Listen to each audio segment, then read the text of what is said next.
All right, welcome to the OFX podcast. I'm Dave Claxton. Along with me, as always, the 5 minute phenomenon, Bethany McChesney. You smashed it, right? You won by like 5 minutes, which means you sandbagged, you suck. How are you going to change it? Well, it's like these races are so hard when you have these different heats of women, so you don't really know where you are. And because we haven't really been part of the series, I've been in the last heat of my division the last 2 times I've raced. So this whole time I just kept thinking just kept picturing, like faster girls ahead of me, and then I kept thinking to just try to get as far ahead of the girls as I could until I hit the barbell stuff in case and the handstand push-ups because I didn't know how they would go. So yeah, I ended up winning by a fair amount. So You know what though? It one, you're not going to be in the last heat next race. You can pretty much guarantee that. Um, Two, but it is a really big divide from expert to pro.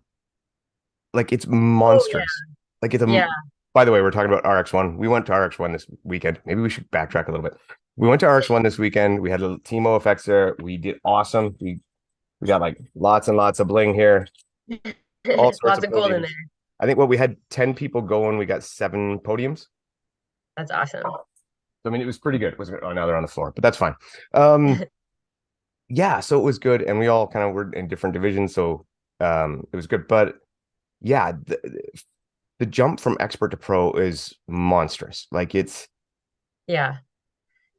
because not only do the weights increase, but the movements get more challenging and technical. And then all of a sudden you can't do it because of certain things. And I mean, even we know with expert, I had to drop down because of the overhead squats. I'm I'm still not sure if I did the right thing on that or not.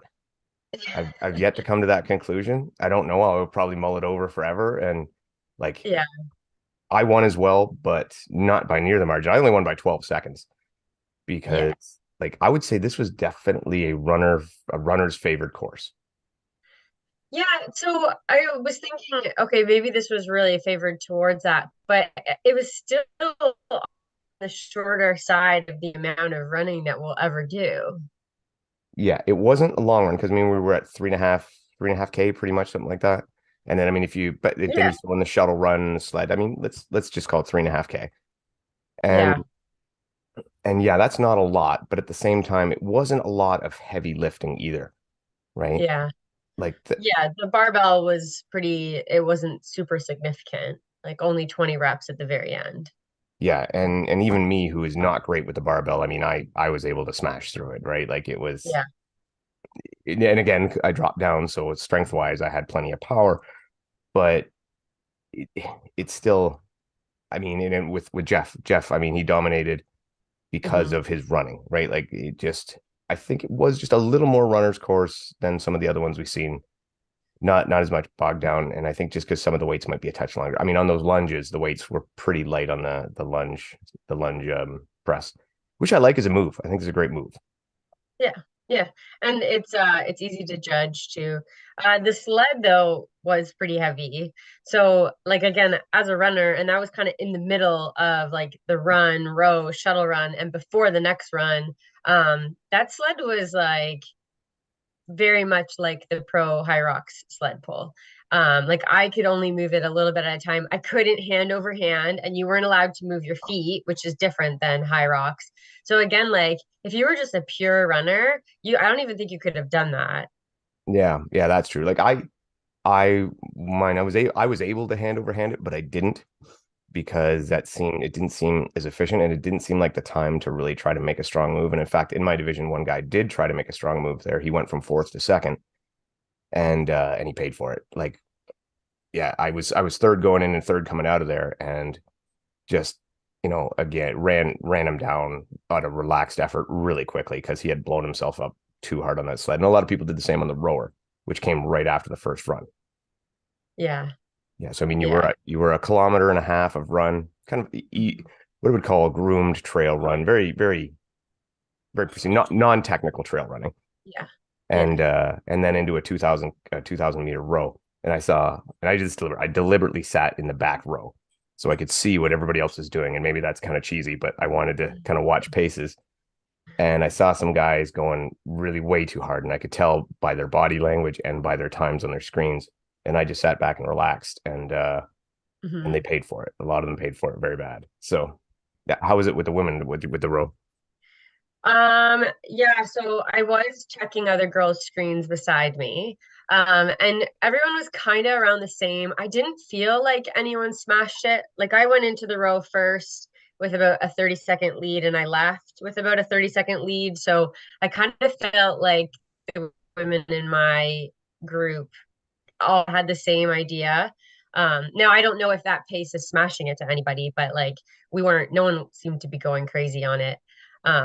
Yeah, and the positions were completely maintained on the rower. Yeah, and then and after that, like I said, then it was then it was a shuttle run back and forth. And I when I watched the shuttle run, I didn't see anyone try to make a move on the shuttle run. I didn't see anyone try to do anything other than just survive it, right? Just Yeah, I was using it to kind of shake out my arms from the mhm. row before the sled pull, which again is kind of a similar movement pattern. Um, but I was moving faster than the other girls. I knew I had to do all the things that I could do well, really well, so that I had a bit of a cushion. So, but yeah, no one was like smashing the shuttle runs. It's pouring rain and you're on pavement and you have to bend over every time and stack the puck. So like you have all of like 5 or 6 steps to move quickly anyways. Like it's just one of those things that it's really hard to do really fast. I made a little ground. So at the time I went in there and pretty much tied for second with another guy with Nicholas Robitaille, great guy. Um, Pretty much tied for second, and I went right to the end again, so I'd only have to look one way to see where everybody was doing. And Mhm. I was pulled away just a little bit on him, like maybe half a length. And then I one of the pucks went rolling away on me. So when I came back to get it, I had to go chase it and Oh. move that.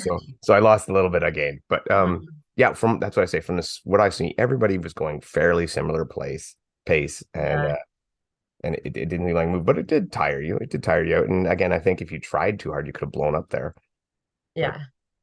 um yeah, so it was good. And then following that, your sled, and it was a hard sled, even for the intermediate group was a heavy sled. Everybody Yeah. said for their grouping was a heavy sled. Yeah, Um, my grip was blowing up on that sled pull.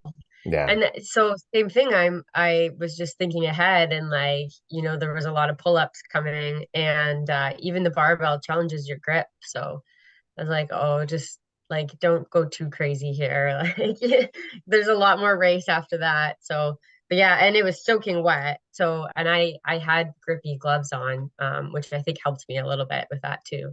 Yeah, yeah. Well, and in the rain too. But then after that, we want to do essentially a 2K run. Again, non-technical trails, a little bit of hills here and there. Nothing big, nothing to write home about. Nothing that would really cause you to power hike or do anything like that. Just little rolling hills. Yeah, pretty Um, muddy though, which was fun. it was muddy. There was definitely our feet were wet right off the bat. Yeah. But we were wet before we started, so what are you gonna do? Then the end of the beach, we had the lunge thrusters. So essentially single dumbbell, walking lunge, press, which I think it was about 50 meters, probably 25 back Yeah, it there, was pretty 25 back. long. Yeah. Hmm. And it was good. Yeah, It was good. that And sounded right. that was the same for every division, just went up in weight. Then we went into the surrenders, which was probably the most taxing part, I think. Yeah. Yeah. Yeah, yeah. Um, I found it really hard. The slam ball was so big that I actually had a hard time getting my arms around it. And I kept uh Jeff kept giving me these signals of these hand grippy things, and I'm just trying to hold my hands. But yeah, it was honestly holding the ball was the worst part, and just trying to get a good grip. And again, it's slippery, it's muddy, it's covered in sand, and it has to be above your belly button. So you can't have if because if it's below, then your arms hit your legs, and then they call it an assist. I did get no reps for dropping it in the sand once, and I had to redo one. But yeah, it was a bit shockingly difficult. But I'm glad they did change it from the overhead because I think that would have been a bit scary with how slippery it was. Now we've had to do the overhead ones before. We've been at an event where, and they are killer. So if you don't know what a surrender is, essentially these were like a bear hug surrender. So take, I think it was 50 pounds for us. It was Yeah, we had 40. yeah, okay. So maybe it was 40. I don't know. So 40 pound, 50 pound, whatever. Take a slam ball, hold it in front of you like a bear hug, go down to both knees, and then stand back up. And that was 30 reps of that. And the ball Hmm. was soaking wet, and it was tough. And you have to keep it, like you said, above your belly, which if you're like got a big rock hard belly, that actually would be an advantage because you could rest it on there. Just You know, press it on. you know, when Lauren was pregnant, she would have killed this one because you just rested on the baby belly and just away you go. Yeah, yeah. I don't know how comfortable that would be, but Enjoy the pain, just endure it. yeah. So we went from that, and then we were into for the intermediate, we did hand release push-ups and ring rows, which um yeah, they weren't very challenging. And this is where you start to get that divide because the jump to intermediate was handstand push-ups and supposed to be chest to bar pull-ups ended up just being pull-ups. Yeah, So again, because how, of the rain. Yeah. That's a pretty big difference, I think. Like I feel like even you should have been doing more reps or something. yeah, and maybe it should have been like if originally expert was to be chest to bar, maybe intermediate should have been a pull up, or vice versa. Maybe expert should have just been pull ups the whole time because Mhm. I would think that'd be one stage back. I don't know, but it was yeah that was for me. I just like those I flew through. Yeah, I still don't like ring rows as a judged thing. I'm seeing way too much difference in form and yeah. you know range of motions. It's just it's not my favorite. But so that was that. But you did the handstand push-ups, and you were worried about handstand push-ups. Yeah, I mean, I never do them. I don't like the compression on the cervical spine. I have had a lot of neck issues, so that just the concept of it coming down on your head, and then in the race situation where you're trying to do it fast, I just don't like it. I mean, and how many CrossFit girls or how many people do you know who've had like neck surgeries because of handstand push-ups? So I don't like them. It's one of two movements that I always kind of hope that RX1 doesn't have. But yeah, so I did them once last weekend, and I just kind of had it in my head that I would break it up into sets of five. But they actually felt really good in the race. They had the head cushion, which and then they had a nice little square that your hands could go into, so I could go fairly wide. Um, so yeah, it felt okay. And that cushion also it saves about an inch of the press at the It was bottom. more than that. It was a thick cushion. Yeah. Well, I know I wasn't having to push too far. And No, as I'm you had a doing them, range of motion of about 3 inches. yeah, yeah. I know as I'm doing them, I'm thinking these are really feeling a lot easier than they did last weekend. Yeah, so I managed to do all of those unbroken. Um, yeah, and then the pull-ups felt okay. So I'd kind of been worried about my arms up until this station and a little bit holding back on certain movements just to save my upper body. And it was probably the right decision because I didn't feel very taxed at all um, on either of them. And I broke up my pull-ups how I was expecting to also. So yeah, I thought that that station could potentially take me 10 minutes if the handstand push-ups didn't go well. But yeah, I ended up flying through them, so that was good. That station was my biggest disappointment because I wanted to do the handstand push-ups and the pull-ups. Like Mhm. I wanted to be part of it. I think that well, I mean, I think that would help me even more. But Mhm. but yeah, so that disappointed me that I didn't get to do that. And then we went from there, and there was supposed to be boxed step overs or jumps or whatever. Mhm. And because of the rain, and it was raining, it was cold and it was rainy. Uh, they changed the box step ups or jumps or whatever you want to do to sit ups so from 20 box jumps to 50 sit ups, which I mean, for me, I was like, oh joy. So Yeah, it that's a didn't. rest. Yeah, it didn't matter to me. Like the sit-ups didn't really take anything out of me. It was time. I think doing those, like I would have had to do box jumps with expert, and it would have made my legs a little bit wobbly going into the final barbell movements. But I wasn't worried about them. Um, so, and I was kind of thinking it would be somewhere too that if I had lost a lead, where I could potentially have gained it back. So, Well, and I think because like all of us on our team, we pretty much do DECA stuff. And we were all kind of yeah. licking our chops at the box jump step over because we could step over like, oh, we're gonna fly through these. That's time to And make a huge ground. it was a 20-inch box. So Yeah. all DECA people are like, only 20? Yeah. Well, yeah. And the expert men was 24. And I'm like, I'm gonna just dust this, right? Yeah. But Mhm. anyway, but didn't happen. And the sit-ups probably actually for me were even better because I was chasing at this point. Mhm. Yeah, I had the guy ahead of me right from the start. He was a runner. He was a good runner. He probably coming into the workout section had like a 200-meter lead, I would say, on me going into that workout section. Like he was out of sight. He was gone. I wasn't even considering catching him anymore until we got there. Um, so yeah, they had that, and then into for me was a clean to no, yeah, a clean to a sorry ground overhead. Any way you wanted to do it, then down into the front rack into a squat, 20 of those, and the weight was 65 pounds. So it was easy. I mean, I didn't do it unbroken, but I did 5, 5, 10, and away I went.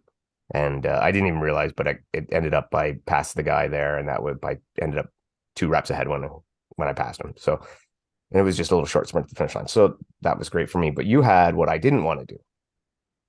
The overhead squats, yeah. Yeah. And we had to do it. We had to do a snatch. We couldn't do a clean and press with ours as well. So they did say that to us when we got into the zone. Um, yeah, and it was interesting too. So this is all done on the sand, and there's the mat, and I would and again it's pouring rain, and like I'm in puddles, and I would do the snatch, and being in the sand made it actually really unstable. And I would kind of like trip around a little bit to get my balance first before I could do the overhead squat. So I wasn't really anticipating that either, but it was very unbalanced. Um, yeah, thankfully, well, yeah, I had the same weight as you, but yeah, I could get through those okay. But it was, again, it was my grip that I was feeling the most. There was, again, with the pull and then the pull ups and um, even the holding the surrenders all kind of taxed my grip a lot more than I expected. We both made a mistake though, and I thought about this after. The beach had a bit of a slope to it, obviously, as many beaches do down towards the water. And we Yeah. both faced uphill, making the squats more difficult because you get more stretch on your calves, right? I mean, when you wear lifting shoes, they put your heel higher.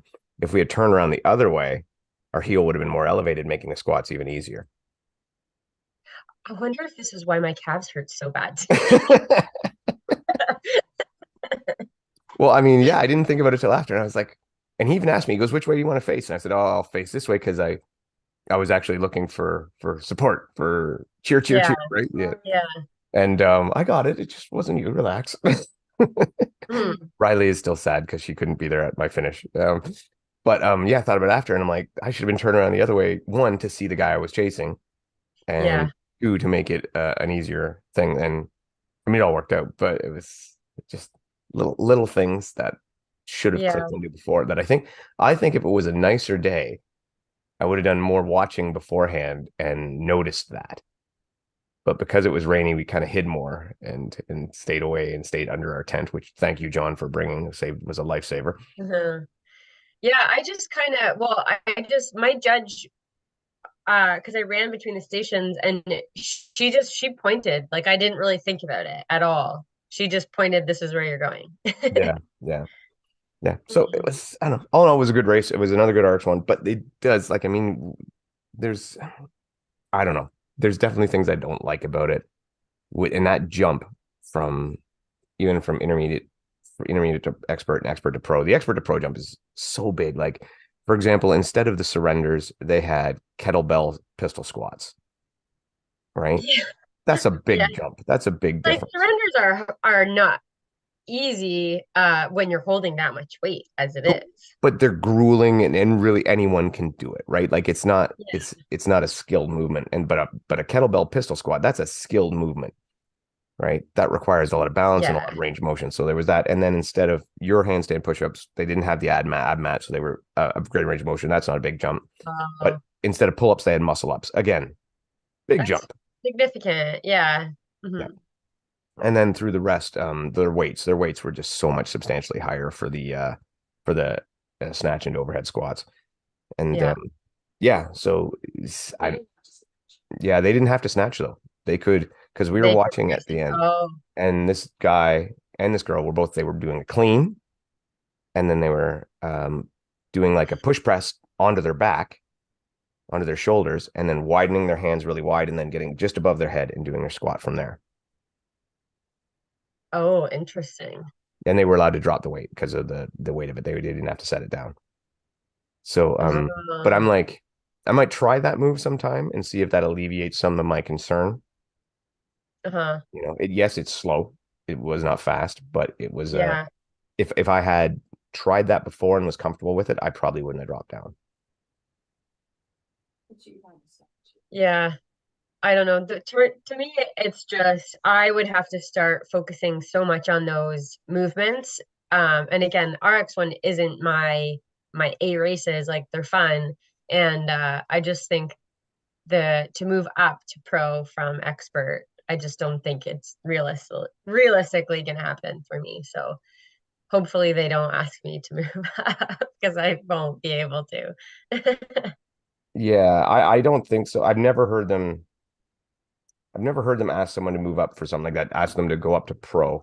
I mean, if they did that for you, it would have to be like your skill set is very specific. The reason Yeah. you excelled so much there was because of the running, right? Like the other Well, things you did. running and rowing, like it was so much of what we do. Yeah, yeah, Like long rowing, even sled pulls. It's like, I just did a high rocks and that movement is familiar. And like, well, everybody does lunges, but we do a yeah, lot of lunges. Like, so yeah. I don't know. So it definitely worked in my favor. And even it being a trail and not flat roads, I think would work in my favor. So yeah, Yeah, for the first week. I was even surprised because like my running has not been what it was, and even I was like probably the second best runner in my division. The other guy was Mhm. way better than me, but still, Yeah. I yeah, but yeah, despite having this stuff, I still think runner's course and was good. Not that that's bad. I mean, that's okay. It'll come. Maybe we'll be different ones on the next one, right? We all know they can change with just a few more movements here and there that just change it completely. But all Hmm. in all, good fun. And hey, we said it all the time.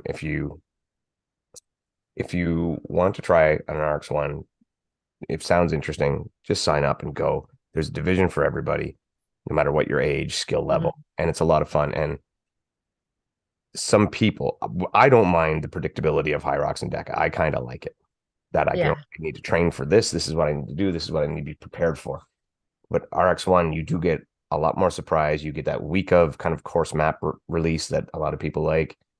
Hmm. And it's not a complete shock because there was like a kind of a list of movements they take from. So Yeah. it's not like they're going to catch you completely off guard, except for the pro. Sometimes the pro one they do some weird crap. Much like Yeah. I'll be honest, I can't tell the difference between the pro wave and CrossFit. I don't know what the difference is. Yeah. It's just longer. Yeah, it's just long CrossFit. Like Yeah. this course was I think for me it was you know it was sub 1 hour course.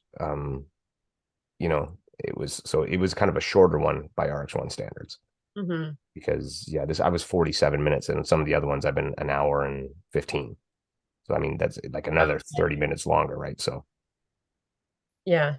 Well, the one thing I do really like about the unpredictability though is you're just racing. So I was wearing a watch, but I never really looked at my watch because it wasn't like when you're doing Decker High Rocks, you have your splits kind of worked out. So, when you finish this station, you kind of want to be here and you want to be running at this pace and but with this, you don't really have a reference, so you're just kind of racing and you've never done that exact race before, so you don't have a comparison. And that's kind of what I like about it. And maybe it's because the first half of my adult life, everything was like hitting splits and like times and PBs. And sometimes it's nice to just kind of step away from all of that and just race. how's the training going? going well. Are you Yeah. dying? Well, yeah, last week I was. Yeah. And I took the 2 days before a little bit easier. Like we're still kind of training through these races right now. So, but yeah, I'm feeling pretty good. Yeah. Yeah, I can count, and I know it seems stupid, but I think we've done 1 week of training, and there's probably already been 3 days where if it was me doing myself, I would have bailed out or modified it Yeah. because of time and fatigue and just blah, but I Hmm. haven't because of that accountability. And I think that that's great. Even today, like I'm still wearing my bloody workout shirt because after this, I got to go down and finish a run. Hmm. So I got workout one in and I got to get workout two in before I go to work. So Yeah. it's It makes already, you do the extra. Yeah.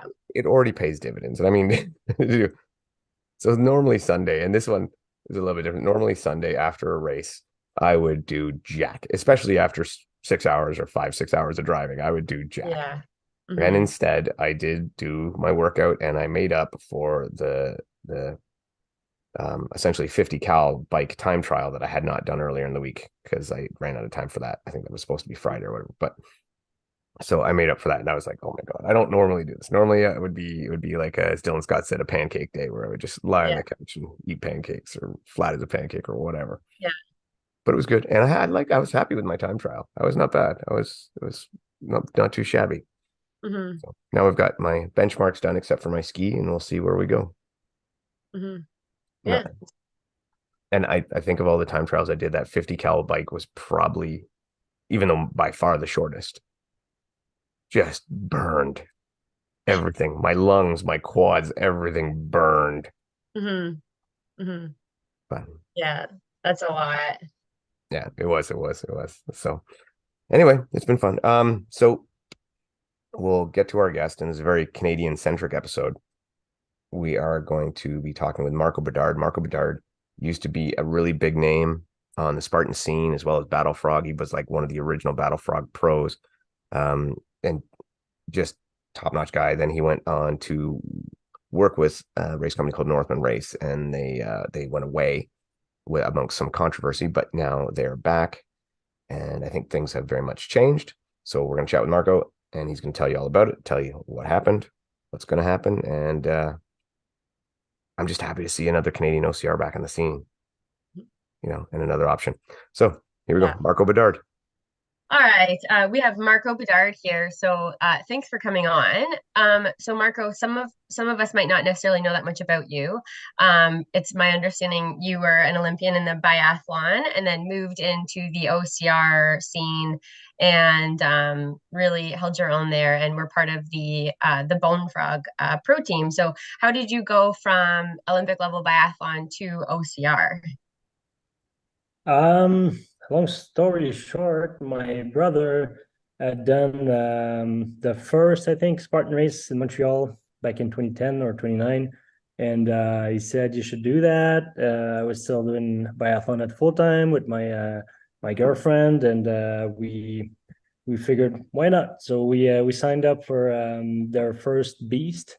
That was the only one that fit our schedule. We were still training full time back then in 2011, and we both took these races. We didn't know what to expect, and it was 20 some kilometers in Killington, and it was really brutal, but we totally fell in love with it.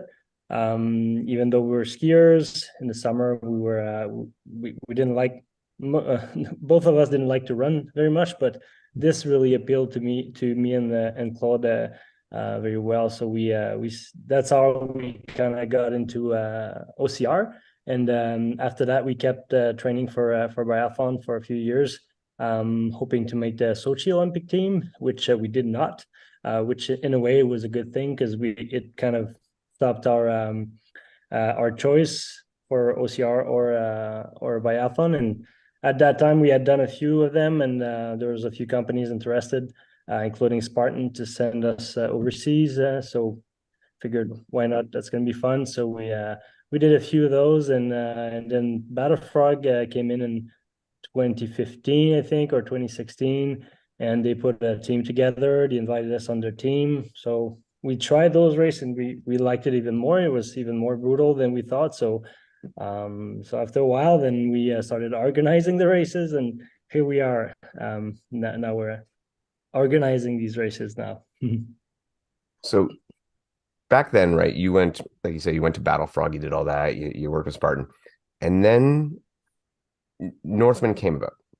And so Northman was around before. I had a chance to try Northman myself. It was a great race. It was very different. You guys had like level up lanes where you could shave time off. You had a marathon distance, a lot of great stuff going on.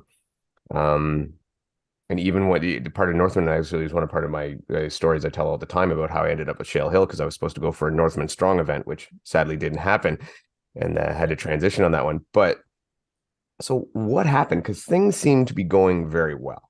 You guys had a great following. You had like the coolest race shirts. You had great logo, handsome looking dude, and then well, a lot of stuff happened. Maybe you can go through kind of, and I'll be honest, some people might have some, negative feelings or a little bit of concerns, right, about kind of the quick shutdown. So, what exactly happened with Northman, and why did it take a hiatus, so to speak? Yeah, it's a long story. Most of it was part of the pandemic. The first thing that happened is we were both on the Battle Frog team. I was at the end organizing races for them. I was directing races for them. We came to Canada. We brought Battle Frog to Canada. So we kind of made a name here too for ourselves in organizing cool races. One of them was Trois-Rivières Battle Frog, which was pretty epic for those who were there. And not long after that, Battle Frog owners that were like billionaires, I was told, they just decided to shut it down. So all of a sudden, we didn't have a job, and within like a week, we were approached by a event company that wanted us on the team, and they wanted us to organize a race. So they gave us white sheet, do whatever you want. We have confidence that's going to be a good event. So we started from there. That's how I already had inspiration from my grandfather and a lot of people here that was in the forestry industry before everything was mechanic. So really with the axes and the saws and all of that. And that's when I was giving the opportunity to do that, I was like, okay, this is where I'm going to go for as far as a theme, because they wanted that. And then we did our races, and under this organization, like it was really big boat. So as any really big boats like Spartan, Tough Mudder, whatever, any questions you have, any things you want to change, or it's more and more complicated. Once the boat is running, it's really hard to move things around. And there was something like 26 or 27 employees, full-time employees on this company. So, and then at all of a sudden there's this pandemic going on, and some other things that were out of our control, really. And Claude and I, even though we were the ones who put together all the ideas, the concept, rules, and we signed the deals with the mountains and the sites and everything, sponsorship. We were not the ones responsible financially for the company. Like, we were supported by this company. And then when they all pretty much shut down everything with the pandemic and everything else going on, we were just, what, we're just going to keep going and do some other stuff. So we started our own company, which is mostly doing consulting for events and organizing events as well, mostly for kids. So since the pandemic, I've organized 50 some events for the kids. Most of them were obstacle races. A lot of the work I've been done with this job was for trail running series and consulting and all that kind of stuff. And about 8 months ago, we were kind of given the opportunity to retake Northman, which we built. So it was always kind of in our, in the back of our head, but we didn't think it was going to come back, just because that company was doing so bad, and with the pandemic, and no one was, really working for anyone anymore. And the event industry went down like really badly, especially in obstacle races. Out east here, it's pretty bad. Like, we went from like 100 races to like 6 races or something. So So yeah, when we had the opportunity, we had a choice to make. That was really really hard because it was either to kind of let it go and someone else is going to take it and do whatever with it, or take it and deal with the fact that most of the tickets for at least a year or two are sold already. Like a lot of folks had bought some tickets from the other company, and even though it's like over 3 years, I mean, legally, we don't have to, this money is not our responsibility, but for the good of the name of the race and all that, we decided, you know what, we're just gonna invite anyone that had bought a ticket before in 2020 and didn't get a race or a refund or anything. We're gonna invite them and redo this race, and we'll take the risk for a year 1 or 2, or and then we'll see what happens after that. So we went to work. We found a site because sites are another thing that pandemics took a big hit. Like a lot of sites are really hard to put your hands on, and a lot of them are really they're scared of everything, so they're just going to charge or ask for crazy high insurance are way up high too. So everything is kind of harder than it was before, and there's only two people working for Northman now. It's me and Claude. So it's a quite a bit of a juggle to do, but we do own all the obstacles. We have our site, the entrance, everything is set up. So when we said, you know what, we're bringing it back on on Facebook and on the websites, then it was back. Like whatever happens this year, it's back. And I think people have been waiting for returns for obstacle races, and this one was like, there's going to be some difference, of course. There's only two of us, and we don't have the same boat to move, but at the same time, the changes are really easy to make now. We just we look at each other and we do, okay, let's do this and that, and that's the main difference that we had before. We can really bring this race to where we want to bring it. So I think that's gonna be fun. First off, I think it's amazing what you're doing. The fact that you are offering, because like you said, it is legally not your responsibility to honor those tickets. And I mean, if we go back, and this is just my personal opinion, so does not reflect the opinions of Northman or Marco Bedard or Claude or whatever, but you guys got kind of fucking screwed over. You guys, especially yourself, you were the face of the company. And so when this happened, you were probably the one that took all the hit, that took all the publicity. I know questions from myself, questions from other, probably all went to you, and that had to suck. And I think it was really a tough hit for the OCR community, especially in Quebec, because Quebec had such a thriving OCR community. It was massive. Like I've often said, Quebec is the heartland. That Montreal area is like the heartland of OCR in Canada, 100%. Their community there dwarfs anywhere else in the country. And yeah, I remember it being a really tough break. The thing about it too, that I think a lot of people don't know is, especially people down in the States, who have no idea how good that race was, and that you and Claude put on, that if you think obstacle innovation at Savage is good, you have seen nothing.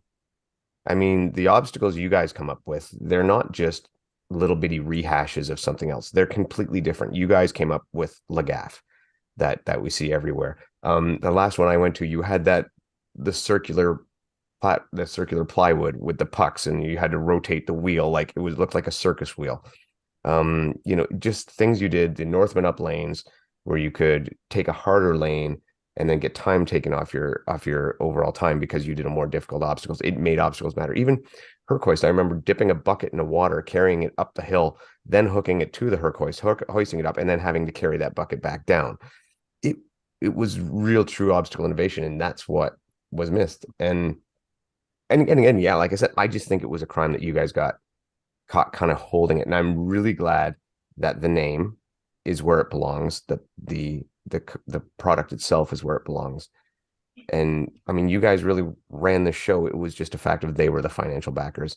And we all know when the people that just put in money make the decisions as opposed to the people who love the sport, that's when shit goes wrong. And that's when it becomes not the truth. So I think what you're doing is amazing, and I cannot be more excited to get out to the first one. And you know, I how so how when is the first race? Do we have a date and a location? Yes, absolutely. And sorry for English folks. The most of the website and the info we're sending out is in French. We're working on this, so hopefully this will be done soon. I think there's always a way to kind of see the English part, anyways, on any side, but it's in the move. But yeah, the race is near Quebec City, so it's close to Quebec City. For this one, we're in Stoneham. We're really close to Quebec City, financially, and contacts, and volunteers, sponsorship, all that stuff, transport. It just didn't make sense to go somewhere else. And really, the true harsh reality, because we're actually gonna go to Belle again in Montreal, and the insurance was just a pain, like really complicated, since it's far from home.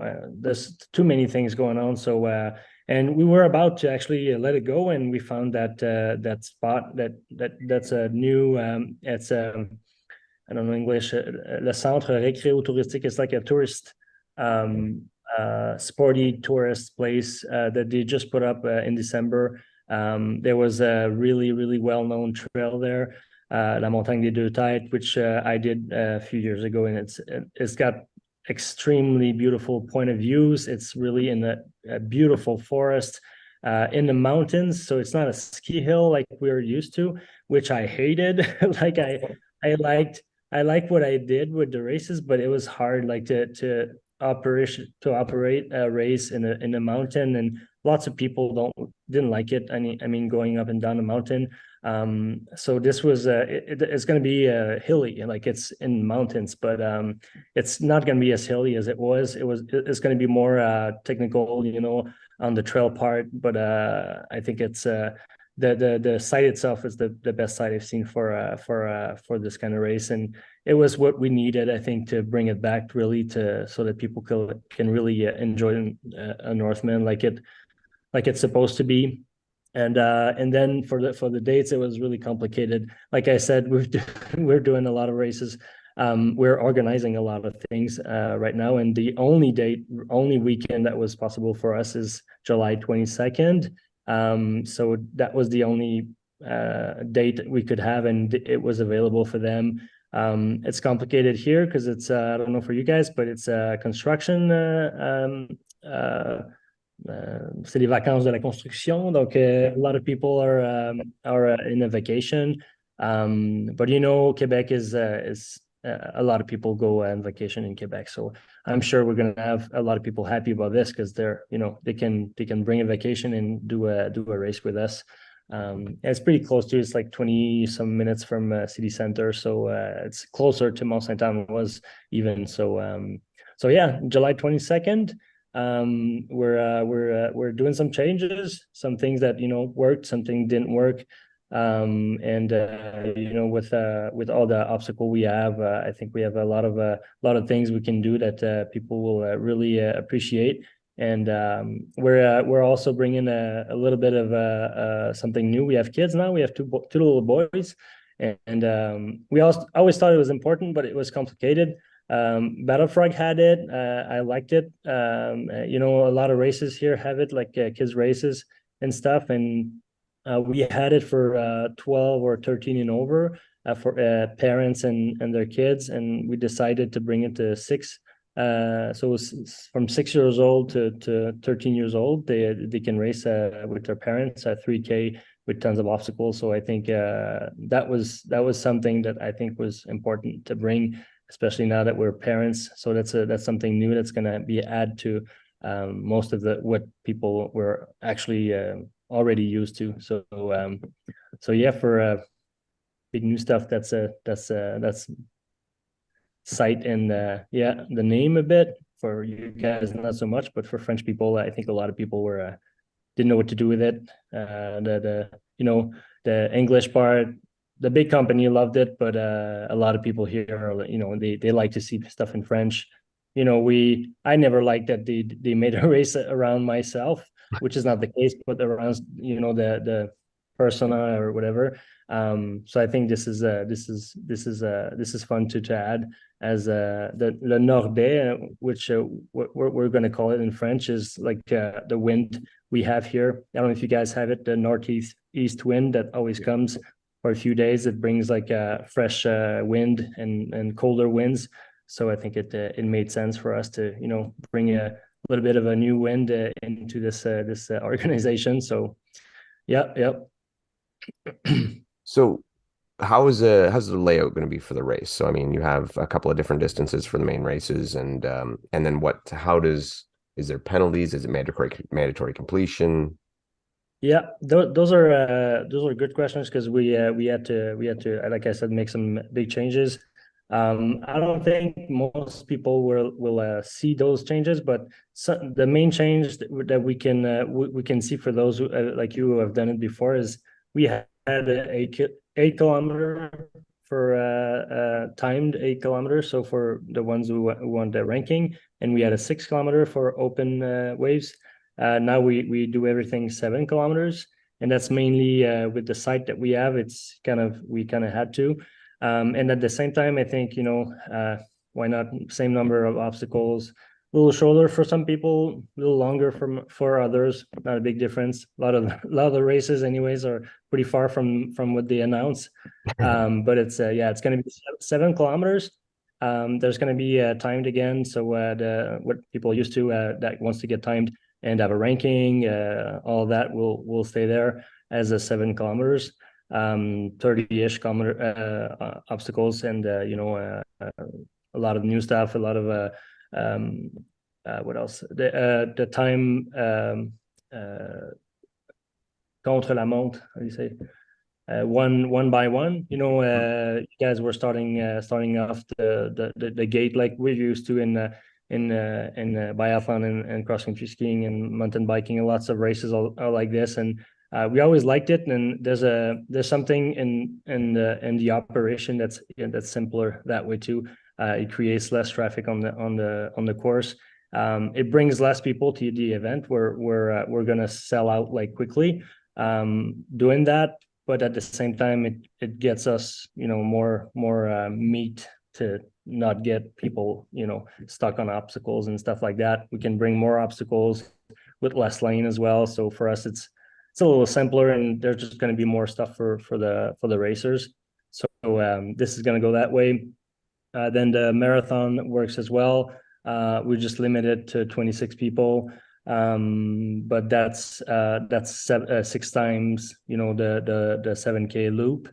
And for those who didn't know, the marathon is not just that. It's not a multi lap. There's big challenges every lap that you have to add to your actual lap. So it's the one that's closer to what we're trying to envision as a logger back in the day had to do during a day. So with all those different challenges plus all the obstacles you're going to go through within 6 hours, because there's only 4 people I think who were able to finish the marathon, but everyone is like they just go wherever they want with it. Like if they do 3 laps, that's fine. If they can do the whole thing, then they just get a big axe as a trophy, and that's it. The idea is to not to do a marathon, but to do as long as you can on that day with all the special obstacles. So that's still there. And then we had the 3K for parents and their child.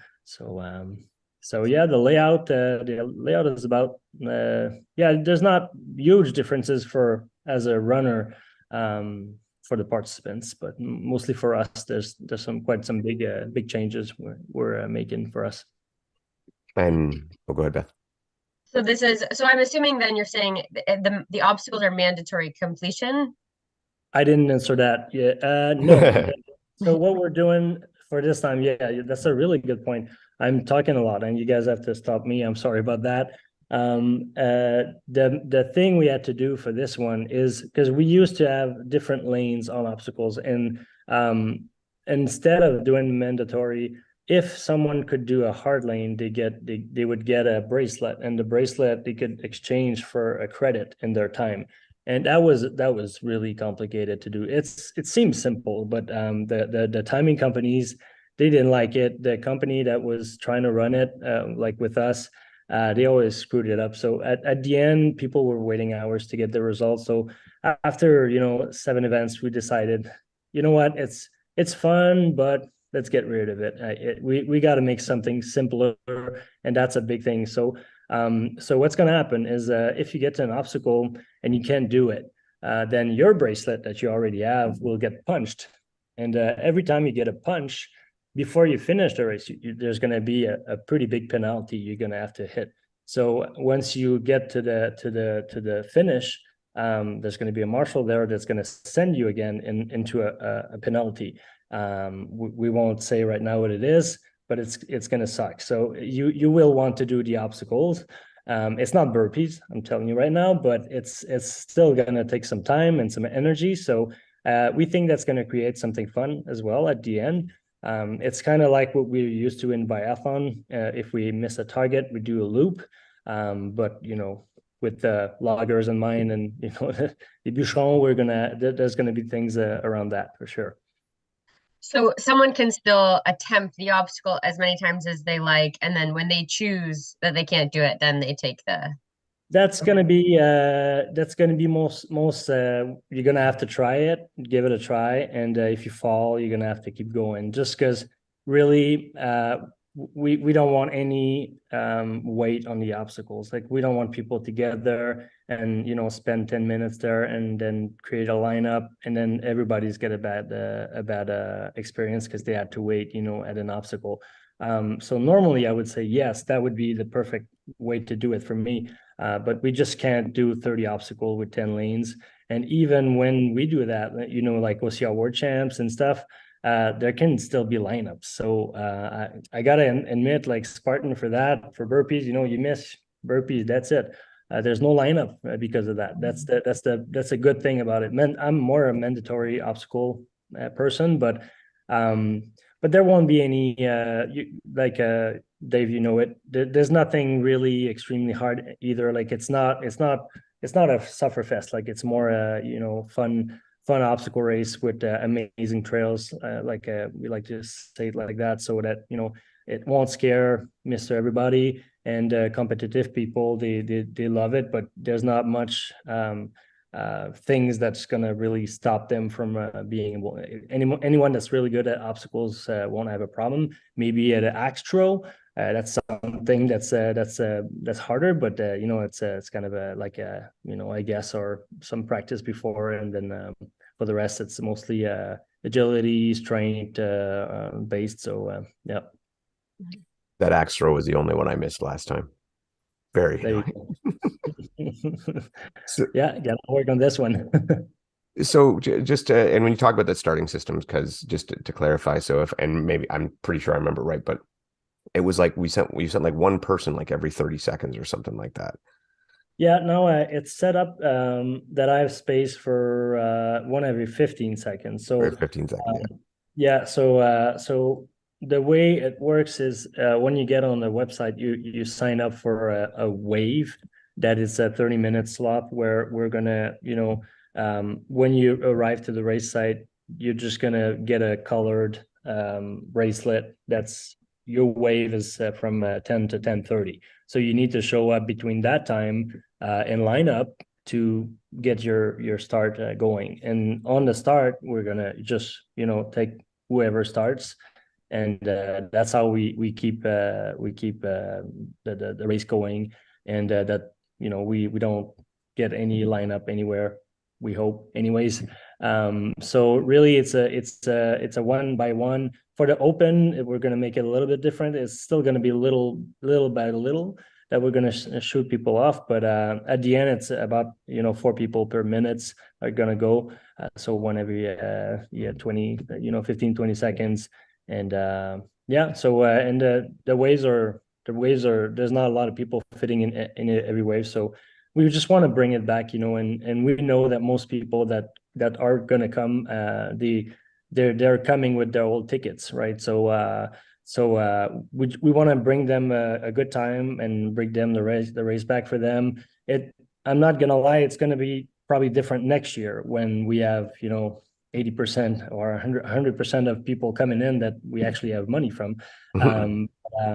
But still, we don't want people to feel like it's too much on a downside. Like we took it way too down or something. So that's why we're changing some major things that we're able to actually bring it the way it was or close, and save here and there, and for the environment as well. Like it can sound silly like these days, but it's crazy.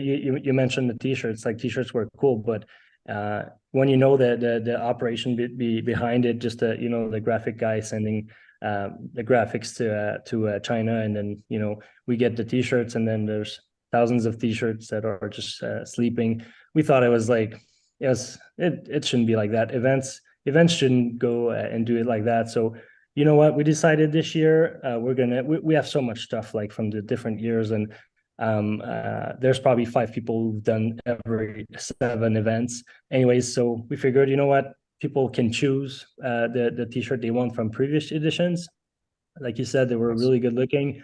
We have some new stuff made, but they're going to be for sale. So we don't do crazy inventories for everyone, and then we're stuck with $10,000 worth of t-shirt that we can't use anymore. So we figured, first year for the free gear, this stuff, people can just choose whichever they don't have or they have and they want a second one. We had long sleeve and short sleeves, and we have lots of other stuff like hoodies and buffs and stuff like that we bought over with everything. So that's a major difference for us, and for some of the clients that would have done a lot of the races, but that's not a lot of them. So we decided we're going to do it that way, and I think people are going to like this in a way. So we'll see.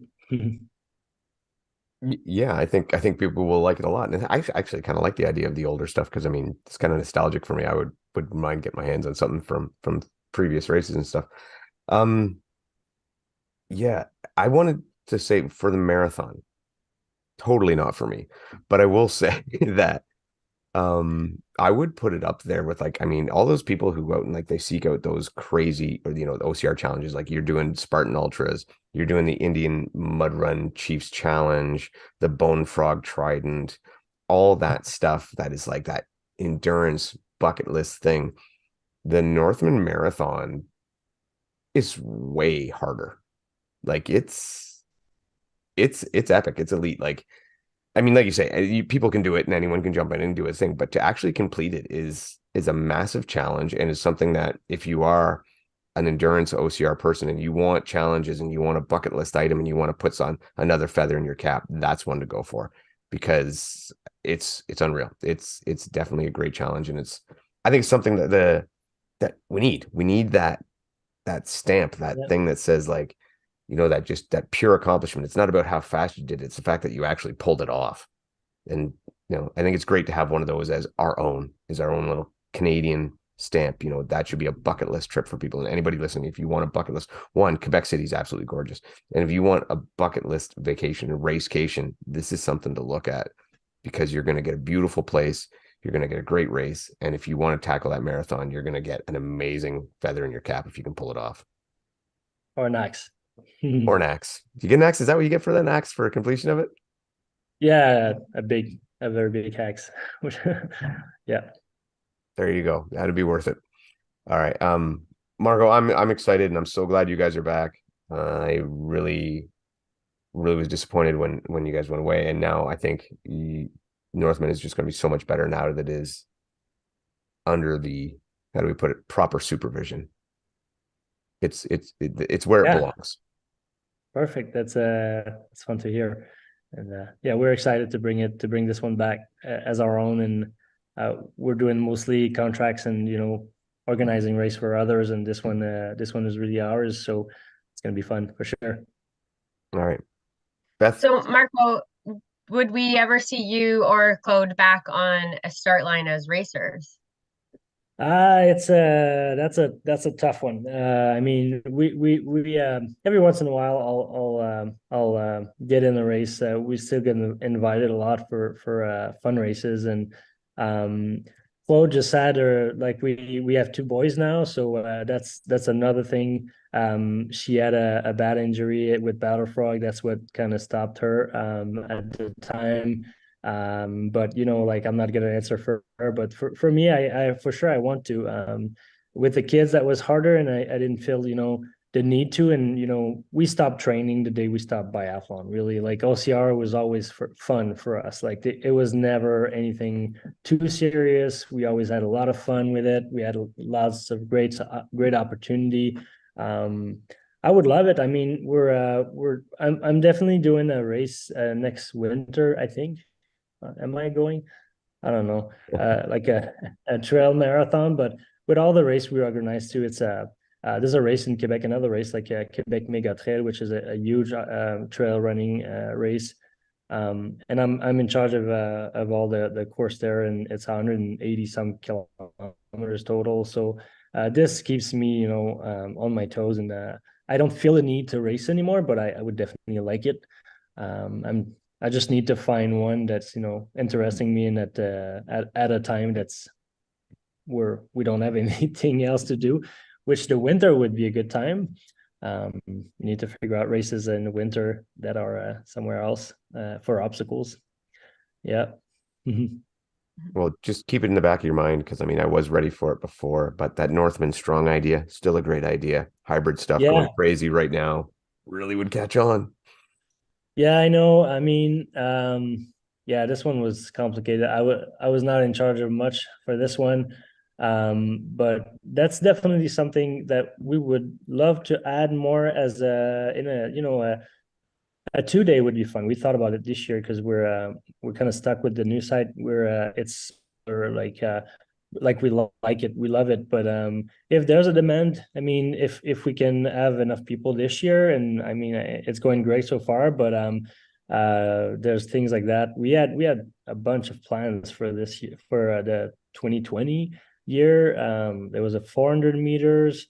Dominic with Platinum Rig was organizing this one with me, and we had a 10K. We always wanted kind of to offer a trail part, but with Spartan doing it, and we didn't know if we should do it, so we did lots of other trail races, and which was fine. But yeah, there's a lot of things we can do, but it's always the same idea. Like we bring stuff, and then it needs to make sense at the other end. And with the site that we have and the people we have, and now at least we get to do the things we want, really. So that's a lot easier to do those decisions. So yeah, we'll keep that in mind. And I mean, we're always open if people have ideas or of their own, or they wanna help out. We always need lots of volunteers, but same for sponsorships or partnerships or whatever. You guys come from afar, just let us know.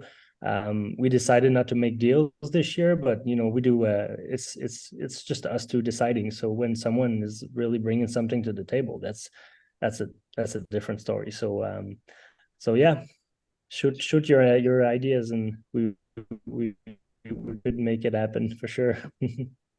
Well, Marco, I'm sure we'll do anything we can to help and to help promote and to be a part of it. And just to, I mean, we love Canadian OCR. That's our bread and butter. That's where we started. And that's where we're going to keep pushing. Beth, you got anything else for Marco today? No, that was so great. It was really nice to meet you, Marco. And to anyone listening, please go out, support Northman, help grow this Canadian OCR scene. July 22nd, if you're around, get out to that race. So he said it would sell out fast. So get your spot. Thank you.